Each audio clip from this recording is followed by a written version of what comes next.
Olá pessoal, voltamos para mais um vídeo aqui do treinamento. A gente vai dar sequência à nossa modelagem aqui da nossa tarefa, né, da nossa entidade tarefa, onde no último vídeo a gente criou a nossa enumeração e agora está faltando a gente fazer o nosso campo status ali. Então, para criar esse campo status, a gente vai estar montando uma máquina de status. No IFS a gente pode fazer, é comum a gente ver de duas formas essa questão do tratamento dos status. Ou é uma coluna texto convencional, em que a gente tem rotinas que a gente pode estar manipulando esse status, fazendo validações e colocando esses valores na tabela. Ou quando eu tenho algo um pouco mais complexo, que aí entra a nossa máquina de status. Por que é utilizado uma máquina de status? A máquina de status ela trabalha baseada em eventos e cada um desses eventos eu posso ter uma série de validações, uma série de opções a cada mudança ali de status. A gente vai ver um pouco disso, eu vou mostrar até no código que é gerado com essa máquina de status, eu acredito que vai ficar um pouquinho mais claro. Tudo que eu tenho a mais ali, poderia fazer tudo isso manualmente, um campo texto? Poderia, mas a gente tem essa facilidade aqui de usar esse recurso da máquina de status, tá pessoal? Então como que a gente cria uma máquina de status? A gente tem aqui a nossa entidade, então ela já está aqui prontinha, e aqui embaixo do nome, né, do ponto entity, eu tenho aqui o diagrama, do lado da palavrinha source aqui. Então cliquei em diagrama, e aqui nesse diagrama é onde a gente vai montar todo esse esquema que a gente quer para os nossos status. Então aqui em cima, a gente tem algumas opções que quando eu passo o cursor em cima aqui, ele fala para mim o que que é. Então adicionar um start, adicionar um status, adicionar um final, uma transição.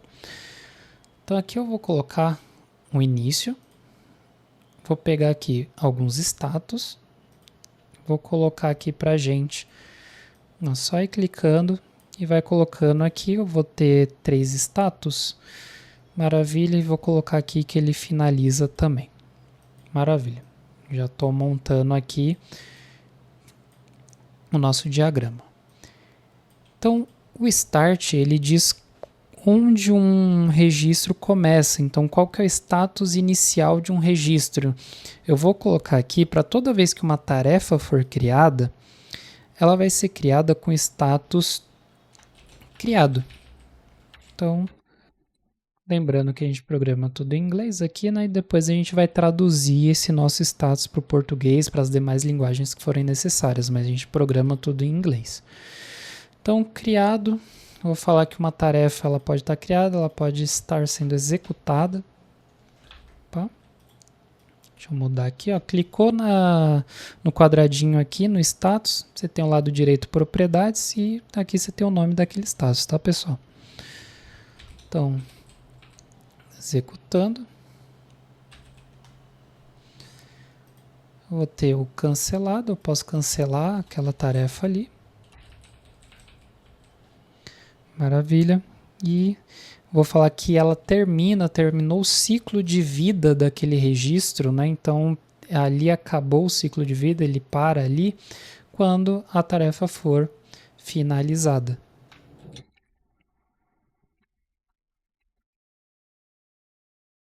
Maravilha.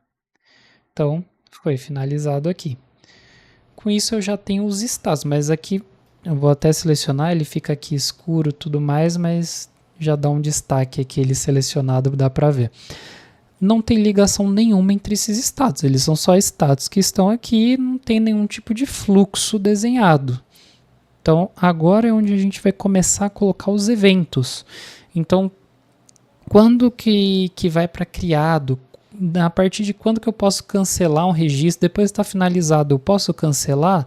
Eu vou desenhar todo esse fluxo agora dessa minha máquina. Então aqui em cima eu tenho uma setinha aqui, que é o adicionar transições, né? E eu vou clicando. Então aqui do início eu quero que ele já inicie indo aqui para o status criado. Maravilha, ó, ele criou a ligação. Do criado eu posso ir para o executando. Vou executar ali. Do executado, eu posso finalizar a tarefa. Maravilha. Agora eu vou pensar na relação aqui, ó, do criado. Eu posso cancelar. Eu estou executando, mas também posso cancelar. E finalizado, finalizou. Então, aqui não tem interação. Eu vou apenas fazer aqui também uma interação, pessoal, de que executando eu posso voltar para criado. Então, a gente fez do sentido aqui, né? O sentido do criado, eu poder mudar para o status em execução, né? Executando ali. Agora, a gente fez o sentido contrário. Se algo está sendo executado, eu posso voltar também para criado.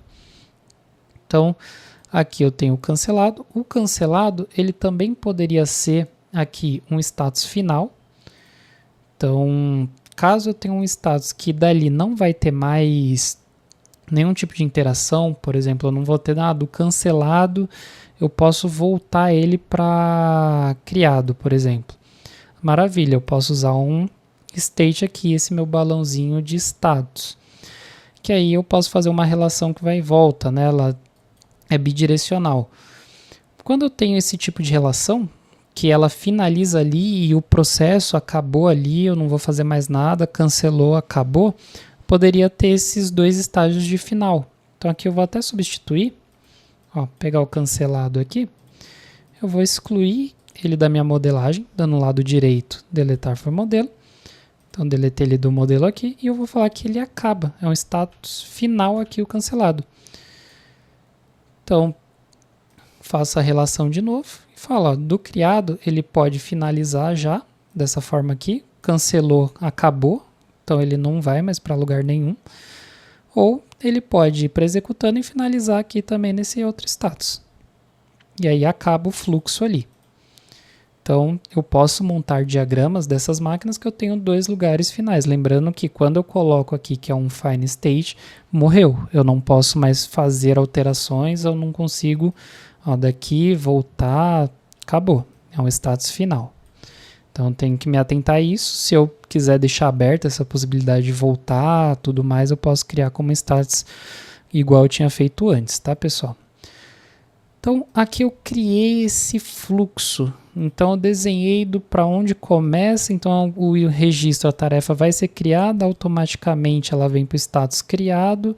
Depois do criado, ela pode ser cancelada, ela pode executar, do executar pode voltar.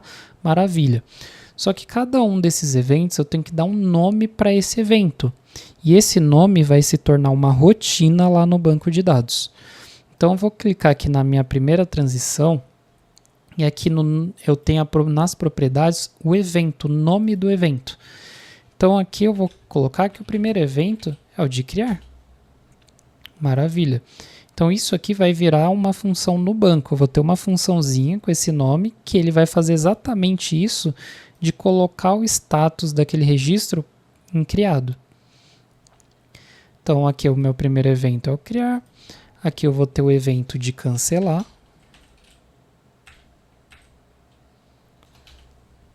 Maravilha. Esse evento ele pode ser chamado de duas frentes, né? Que tanto do em execução ali, executando, como do criado. Então, colocar o mesmo nome aqui. É uma rotina que vai ser usada nesses dois cenários. Ela vai ser reaproveitada. Aqui entre eles eu tenho o executar.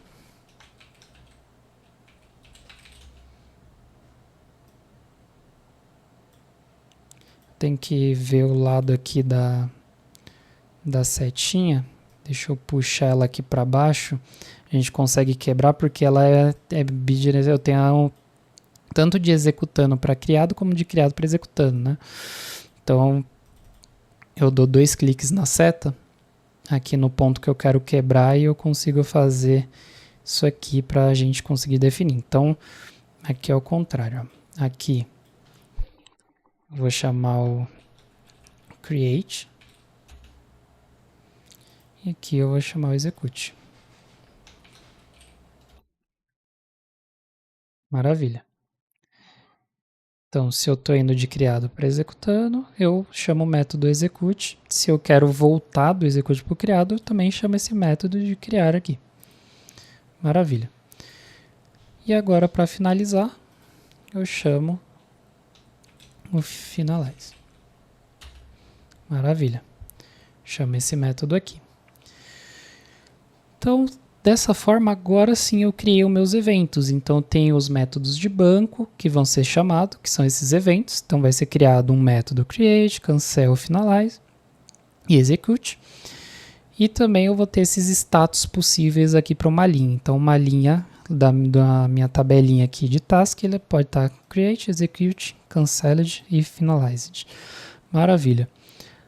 Um ponto a mais que eu posso adicionar nessa minha máquina de status é colocar algum tipo de validação no momento da alteração desses estados, ou seja, está executando um evento, eu vou executar algum tipo de validação para ver se eu posso seguir com esse evento aí. Aqui, por exemplo, na hora de finalizar, ele está indo de executando para finalizado, eu vou clicar nessa minha transição e eu tenho a condição. Eu vou colocar um método aqui que eu vou chamar de checar linhas. Um check lines. Maravilha. Ó, ele já colocou aqui pra gente. Então, esse método, eu vou utilizar ele para checar, por exemplo, se antes de finalizar uma tarefa, se lá nas linhas, se eu tô com todas as linhas com esse flag aqui marcado. Se tá todas as linhas como completa. Porque senão eu vou deixar finalizar uma tarefa sem completar todas as linhas ali daquela tarefa. Então, por isso que eu já vim aqui na minha máquina de status, coloquei que quando chamar esse evento de finalizar, ele vai chamar um método de banco chamado checklines que vai fazer essa validação aí. Caso não passe nessa validação, ele não vai alterar o status, né? Então, salvei aqui a minha máquina, tenho o meu diagrama pronto aqui. E agora, voltando aqui para o source, ó, ele gerou para mim, na minha entidade, todo o código dessa máquina de status. Poderia ter criado todo esse código na mão? Eu posso também. É uma opção da gente criar tudo isso aqui manualmente. Acho mais tranquilo, também é bem mais fácil você fazer aqui pelo diagrama. Você vai clicando, arrastando, dando os nomes, ele vai gerar para você, mas caso queira, também pode fazer aqui de forma manual, tá, pessoal? Então, feito isso aqui, está pronto toda a nossa parte de status. O IFS ele vai gerar para a gente uma coluna de status, ele vai se encarregar de criar na tabela a coluna, mesmo sem eu colocar aqui nos atributos, ele vai gerar tudo isso por conta da minha máquina de status aqui, tá? Então, eu vou mostrar um pouquinho agora dos arquivos de banco, de fato, que foram gerados para essa minha entidade. Então, aqui no meu projeto, na parte esquerda, vocês estão vendo que tem uma pastinha que ele foi gerado. Assim que eu começo a digitar código e salvo, ele já gera isso aqui pra gente, que são os arquivos gerados, generated files. Se eu expandir, eu tenho vários arquivos aqui que eles são gerados de forma automática. Arquivos que são usados para a gente fazer tradução mais tarde, arquivos que são gerados pelo próprio framework e também o código fonte ali de tudo isso que eu estou fazendo. Então, esse .ent ele é uma extensão do IFS. Ele vai pegar tudo que está nesse arquivo e, de alguma forma ali, da lógica do framework, ele vai converter isso para código PL/SQL de fato. Então, se eu abrir esses arquivos gerados, eu tenho aqui, por exemplo, o .api, que é onde eu tenho toda a parte de especificação do pacote, então no pacote PL/SQL. Quando eu tenho a minha entidade, ele gera 3 objetos para a gente, pessoal, quando a gente executa a nossa entidade, que são o pacote, a tabela e uma view. Então, ele gera esses 3 objetos aqui, baseados lá no nome da entidade. Então, lembra que quando a gente foi criar a entidade, eu comentei que a cada letra maiúscula que a gente colocasse, ele ia colocar um underscore antes dessa letra. Então, tá aqui, ó, ele gera uma view que é sem sufixo, ele pega só o nome aqui da entidade, faz essa conversão e coloca. E aqui para o pacote, ele coloca esse sufixo, que é o underscore API, e para a tabela que ele vai criar para salvar esses dados, ele coloca o sufixo aqui underscore tab. E eu tenho que lembrar que o tamanho disso aqui tem que se encaixar em 30 caracteres, né? Porque senão eu acabo batendo em alguns problemas do Oracle, de tamanho de tabela. O Oracle tem essa questão dos 30 caracteres para esses nomes. Então, quando eu vou dar um nome para a entidade, eu tenho que pensar que depois vai ter mais 4 caracteres aqui, tirando os underscores, que vão ser adicionados aqui também. Então, quando ele for gerar, né? Então, é um ponto importante aí. Então, aqui no meu ponto API dos arquivos gerados, eu tenho a especificação do pacote que ele criou. Então, a gente criou os status, ó, foram criadas constantes aqui com o valor de cada um dos status que eu coloquei lá. Então, tem umas constantes aqui para salvar o valor de banco de cada um desses status. Eu tenho para todos os campos que eu coloquei que eles são públicos aqui, ó, ele gera para mim um get, um acesso público daquele campo, ó. Descrição, por exemplo, tá aqui, ele vai gerar um método get para eu recuperar. Ó, passou o ID da tarefa, ele devolve aqui a nossa descrição num varchar 2.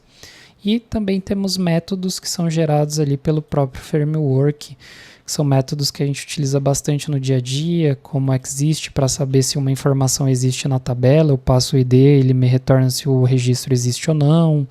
Aqui métodos para inserir, modificar e remover um registro. Então ele gera toda essa parte aqui para a gente. Ele gera também a parte da máquina de status, e aqui ele explica um pouquinho, né, de como funciona. E aqui tem os eventos que a gente fez lá. Então a gente criou o evento de cancelar, o evento de criar, o evento de executar, de finalizar, e ele cria um método, ó, uma rotina para fazer cada uma dessas coisas, cada um desses eventos. Então, por isso que é importante colocar lá e pensar no nome desses eventos que eles vão ser utilizados e vão ser chamados aí pelas telas, em outras rotinas, pode ser utilizado aí para fazer algum tipo de automação, alguma coisa. A gente vai fazer isso também de estar chamando esses métodos para alterar o status lá pela tela. Então, essa aqui é só a especificação. No ponto APV, eu tenho a view que vai ser gerado. Então, aqui a gente tem os nossos campos. Então, como eu tenho uma enumeração, ele gerou um valor chamado só prioridade, que é o valor cliente. E aqui eu tenho o valor de banco, também desse campo. Tem aqui o valor de banco desse campo, né? Que é o prioridade DB, que esse é o valor salvo em tabela, como eu comentei no treinamento ali, que a gente viu a enumeração. E aqui a gente tem essa mesma coisa para quando a gente tem máquina de status. Então a gente tem os eventos possíveis ali, a gente tem o status aqui, ele já com um fator de tradução, e a gente vai ter também o object state, que é o valor de banco ali daquele status. Então o status também ele tem um valor cliente e tem um valor de banco dele, muito semelhante ao que acontece na enumeração, tá, pessoal? Então aqui é a view que vai ser criada. No ponto APY, nós temos as implementações das rotinas. Então, a gente tem aqui o body do pacote, da package, né? Então, aqui a gente tem alguns métodos, como, por exemplo, aquele finite state. Cadê aqui? Aqui, ó. Finite state machine. Que toda aquela relação das setinhas que a gente foi fazendo de qual status pode ir para qual, ele está todo convertido aqui para código de forma automática. Então fica bem mais fácil da gente estar trabalhando com esse controle de status. Por exemplo, se eu estou no status executando, para onde que eu posso ir? Posso ir para cancelado, eu posso ir para criado, eu posso ir para finalizado, mas se eu estou no status aqui não tem nada na linha, que é quando ele acabou de ser criado o registro, né? Então ele já vai direto para criado aqui, e aí eu tenho todas esse controle de qual status pode ir para qual. E aqui, se a gente notar a parte do, se eu estou no status executando, eu posso ir para o status finalizado, que é uma das interações que a gente fez, e lá no mapeamento a gente falou que se for para o status finalizado, ele tem que passar por uma validação, certo? Aqui no nosso diagrama, ó, no finalizado ele passa por uma validação chamada checklines, que foi que a gente adicionou aqui, ó, na condição. Ele criou um método chamado checklines aqui, que esse método vai ser executado ali antes de fazer essa alteração. Então, aqui ele não está implementado, a gente ainda vai implementar também essa validação, o que ele vai fazer, né? Como ele vai checar essas linhas aí, e aqui ele só vai entrar nesse if de realmente executar essa parte de colocar como finalizado, caso esse método retorne verdadeiro. Então, se não passar na nossa validação, a gente pode só fazer ali um return false e ele não vai entrar. É uma forma da gente estar controlando, uma das formas da gente controlar essas alterações de status, tá, pessoal? Então, esses arquivos, eles são bem importantes, eles são ali a linguagem PL/SQL pura mesmo. Então, é como no fim do dia o IFS fez todas as conversões para transformar tudo isso aqui em tabelas, em packages, em views. Então, a gente tem esses arquivos e a gente também tem um arquivinho aqui chamado .cre, que ele é um arquivo de criação, que nesse nosso arquivo, nesse nosso script, a gente tem todos os scripts, toda a parte do IFS ali, como ele faz para criar uma tabela. Então, ele não roda apenas um create table, um create index, ele tem toda uma formatação, tem toda uma rotina para fazer essa criação. E aqui nesse .cre é todo esse script já pronto para a gente, conforme o que a gente criou lá no .entity. Então ele já fez aqui os campos, o tipo, tem todas as configurações deles aqui, que a gente só roda esse script e ele vai criar para a gente lá no banco de dados todos esses objetos. Aqui ele vai criar uma tabela para a gente, os index para esses dados, né, dessa tabela aqui, o index dessa tabela. E depois a gente executa o nosso .entity. Então vou rodar aqui o nosso cre. Opa, deixa eu selecionar, não pode estar com palavra selecionada. Vou rodar aqui. Ele pergunta para mim a table space que eu quero rodar, que ele já vem preenchido por padrão. Mesma coisa para o index aqui. Ele pede para a gente colocar em qual table space, eu vou só dar OK. Maravilha, criou. Agora basta executar o .entity. E aí ele vai falar para a gente se deu algum erro, não deu. Ele volta aqui com OK. Ó, deu algum errinho aqui. A gente clica e vê onde que deu erro. Então aqui ele deu erro no nosso checklines. Então aqui na implementação, ó, porque não tem nada aqui dentro, tem um bloco PL/SQL vazio. Então ele apresentou erro. Então o próximo passo é a gente fazer essa implementação para tirar esse erro. Então aqui, como que eu faço essa nossa implementação desse método que a gente colocou na nossa máquina de status? Eu vou clicar aqui em cima da minha entidade, aqui, lado direito, Add Source, e eu vou criar o arquivo .plsql.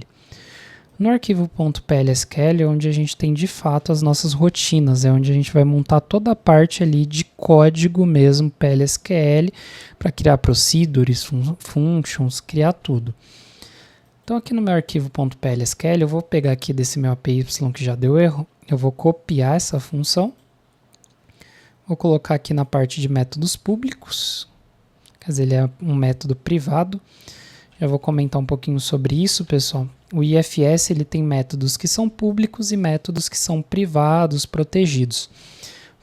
O que muda? Como que eu sei que um método é público ou ele é privado? Na nomenclatura, quando eu tenho 3 underscores seguidos aqui, quer dizer que esse método é privado. Um método privado ele é utilizado apenas dentro daquele pacote, dentro daquela package. Eu não tenho uma assinatura pública ali na especificação para estar chamando esse método de algum outro lugar. O único lugar onde eu posso usar isso aqui é dentro do próprio pacote. É um método aqui dentro que chama outro. Então, por exemplo, a gente tem esse método privado sendo chamado aqui por outro método que é privado. Em algum lugar vai ter um método que ele é público e ele faz toda essa orquestração aí. Então aqui a gente vai vendo que tem várias nuances aqui, ele vai em vários lugares, ó. tem o init, aí alguém deve chamar o init, e assim vai. A gente vai tendo todo esse controle. Então, é um método privado desse pacote chamando ele. E quando ele é público, a gente tem uma assinatura ali daquele método para ele ser chamado por outros pacotes ou até mesmo de forma externa, né? A gente vai ver isso lá na nossa tela, a gente chamando um método de banco também público. Aqui eu vou fazer a implementação. Eu vou, por enquanto, só colocar aqui para tirar o erro. Eu vou colocar null. Vou rodar. E agora, ó, já tudo ok aqui. Todo o retorno. Então ele só precisava de uma implementação, só precisava de alguma coisa aqui dentro. Futuramente a gente vai criar essas validações, quando a gente estiver fazendo ali nossa parte de tela, um pouquinho mais para frente, a gente vai criar de fato uma validação aqui. Por enquanto, ficamos nisso, era só para a gente ver como a gente cria uma máquina de status. Uma máquina de status, eu posso ou não ter essas rotinas de validação, caso eu não tenha, só executar, não daria nenhum erro. Como eu tinha uma validação, tive que criar algum tipo de implementação para essa validação aqui. Certinho, pessoal? Então, a gente se vê nos próximos treinamentos para continuar o desenvolvimento aí da nossa tela e seguir com esse nosso fluxo aqui, né, com essa nossa imagem, que a gente vai implementar isso a partir de banco. A gente já fez boa parte da implementação aqui, da criação das tabelas e das suas regras ali. Depois a gente vai ver como está seguindo com o desenvolvimento desse nosso requisito aqui, tá, pessoal? Então, até a próxima. Olá, pessoal.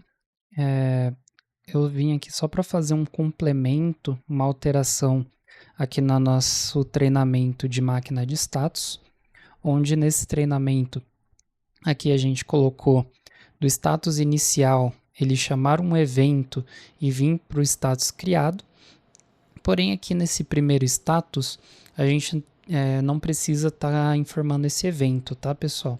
Aqui eu removi esse evento para ele direto, assim que iniciar, então um registro foi criado, ele automaticamente já ser direcionado aqui para o created, ele não passa por evento nem nada. Isso vai refletir aqui no nosso código para ele sempre que criar já ir direto, ele não passar por evento, não passar por nada.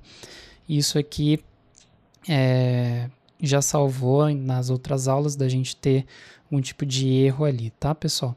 Então, só para complementar o conteúdo, a gente nessa status inicial, a gente não coloca aqui o nosso evento, já coloca a transição direto para o status, tá? Então, até o próximo treinamento, pessoal.